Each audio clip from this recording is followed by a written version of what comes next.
the keeping power from an article in the magazine Present Truth.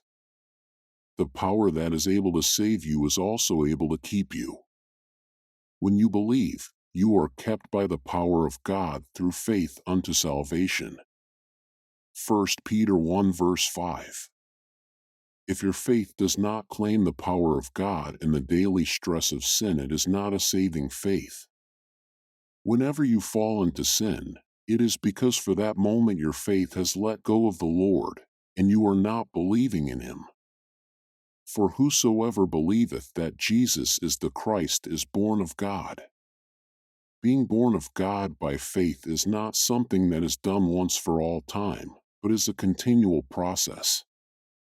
It continues as long as you believe. And through faith you are kept by the power of God.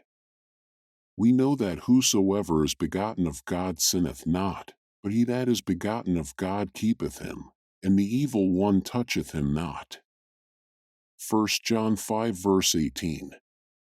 It is a blessed truth that through faith you are shut in by the arms of the Lord, and the evil one cannot touch you.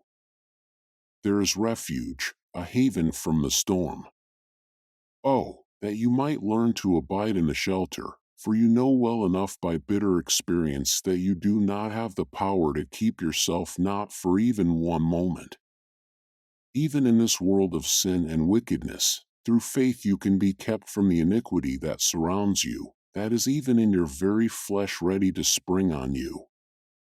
When the 3 Hebrew captives were thrown into the furnace of fire, the fire had no power on their bodies, nor was an hair of their head singed, neither were their coats changed, nor the smell of fire had passed on them. There was with them in the furnace one who had said, I will be with thee, and when thou walkest through the fire, thou shalt not be burned.